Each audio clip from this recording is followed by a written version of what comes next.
Sara aliishika ile flash disk kwa mikono iliyokuwa ikitetemeka. Aliiweka kwenye laptop taratibu, kana kwamba ilikuwa ni bomu linalosubiri kulipuka. Faili moja tu lilionekana na liliandikwa Billion Woman. Alimeza mate, akabofya kulifungua. Video ilifunguka. Kwanza kilionekana ni chumba cha ofisi. Tukio lilirekodiwa na kamera ya juu, kamera ile ile aliyokuwa akiipitia kila siku bila kuijali. Kisha sura ikaonekana. Moyo wake ulisimama. Hapana, alinong'ona. Kumbe ilikuwa ni Daniel. Daniel huyu ndiye rafiki yake wa karibu kazini. Daniel huyu ndiye mtu aliyemkimbilia kila alipohisi kuhitaji faraja. Daniel huyu ndiye mtu aliyekuwa akimwambia, Sara, chochote kitakachotokea, mimi nipo na wewe, hata dunia ikikusaliti. Lakini leo kwenye video, Daniel alionekana kukaa kwenye kiti cha Sara, ndani ya ofisi ya Sara, na akitumia login ya Sara. Alihamisha fedha, aliidhinisha miamala na alitabasamu, ishara ya kufurahia alichokuwa anakifanya. Kisha aliitazama ile kamera kwa makusudi. Sara alijikuta akipiga kelele za maumivu. Alichanganyikiwa, kifua kilibandwa, machozi yalitoka bila ruhusa.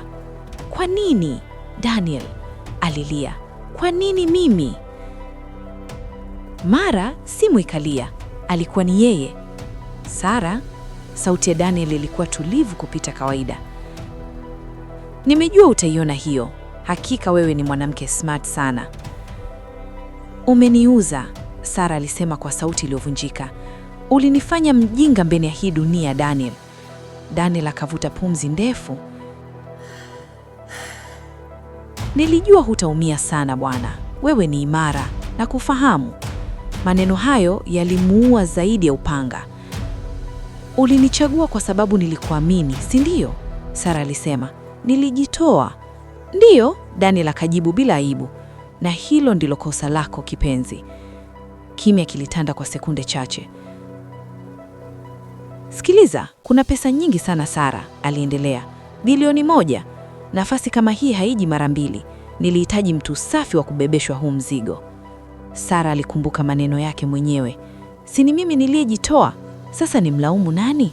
Sasa yalikuwa yanaishi na yanajirudia akilini. Kuna njia moja tu ya kujiokoa, Daniel alisema. Ukinisaidia kuipoteza hii kesi, nitahakikisha na wewe jina lako linasafishwa kidogo. Ila kama ukinikataa, basi utamaliza mwenyewe msala wako. Sara alifumba macho, alihema kwa nguvu. Kisha akamuuliza, ni nini unahitaji? Wakati unayapanga haya hukujua kuwa litajulikana? Daniel akamjibu, la hasha, tuliza mzuka binti. Mimi siogopi kujulikana kwangu wala sihofii, kwa maana itakuwa nguvu sana kuja upande wangu. Sara alihoji tena, sasa kwa nini unahitaji niipoteze hii kesi? Daniel akamjibu, hilo sasa ndilo swala la msingi. Sikiliza binti, kuna pesa nyingi sana kwenye mfumo. Let's make some money together and forget about the company. Hili jambo lilimshtua Sara.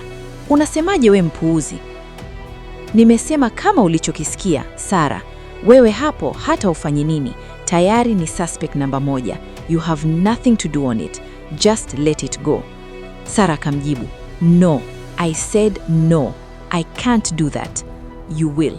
Daniel akasema, kisha akaendelea, because you can handle this than anyone else. Sara alijikuta analia kwa uchungu, huku akishindwa afanye nini kwenye hii hali.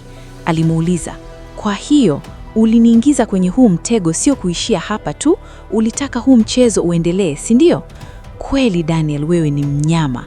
Unafahamu siwezi kutoka kwenye hili, ndio maana ukauchukulia pia kama udhaifu wa kuniingiza katika huu shetani, si ndio? Daniel akamjibu, sina muda wa kupoteza. Jitafakari kisha nipigie simu. Bye, alimwaga kwa kebehi. Sara alibaki amejikunja huku akishika kichwa kwa maumivu anayoyahisi. Aliumia sana, alilia sana. Hakujua afanyaje. Zaidi na zaidi, aliishia akiangua kilio cha maumivu tu. Unayemwamini ndiye atakayekumaliza. Chunga ni nani wa kumwamini. Itaendelea.